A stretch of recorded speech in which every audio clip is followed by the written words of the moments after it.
नमस्कार. प्रत्येक वर्षी जानेवारी महिना आला की सर्वांची लगबग असते ती मकर संक्रांतीकडे. सूर्याचं मकर राशीमध्ये संक्रमण होणं आणि मकर संक्रांती येणं हे हिंदू धर्मासाठी एक उत्सवाचं कारण आहे.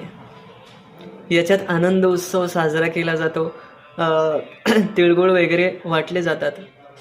पण याच्याबरोबरच एक अशा शंका सुरू होतात की एखादा व्यक्ती वारलेला आहे, वर्षश्राद्ध झालेलं नाही, मग मकर संक्रांतीमध्ये वाण देणं वगैरे, सुगड पूजणं या सगळ्या प्रथा आहेत, त्या आनंदाने साजऱ्या कराव्या लागतात आणि त्या प्रथा कराव्या की नाही असा प्रश्न भरपूर वेळा निर्माण होतो.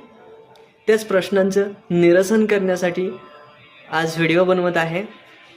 तर एकंदरीत तुमच्या घरामध्ये एखादा व्यक्ती वारलेला आहे आणि वर्षश्राद्ध झालेलं नसेल तर सुगड पूजणं आणि वाण देणं याच्यासाठी मनाई आपल्या धर्मशास्त्राने केलेली आहे.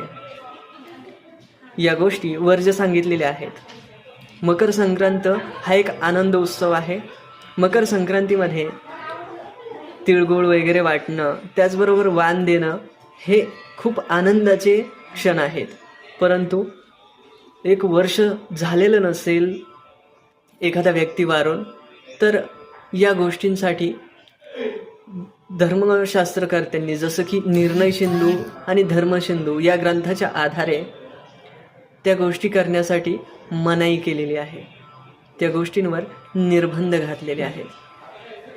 कारण मकर संक्रांत हा एक आनंदाचा सण आहे आणि आनंदाच्या या सणामध्ये आपल्या घरातील एखादी व्यक्ती वारलेली आहे, वर्षश्राद्ध झालेलं नाही, अशा गोष्टी असतील तर त्या गोष्टींना कोणतीही परवानगी देण्यात आलेली नाही. म्हणजेच त्या व्यक्तीचं दुःख विसरून आपण आनंद उत्सव मकर संक्रांतीचा साजरा करू शकत नाहीत. दुसरी गोष्ट म्हणजे तुम्ही मकर संक्रांत हे एक कुलधर्म कुलाचार म्हणून साजरा करू शकता. जसं की या वेळेत दान धर्म करणं, या वेळेत सुवासिनींनी हळदी कुंकू वगैरे लावणं या गोष्टी नक्कीच करू शकतात.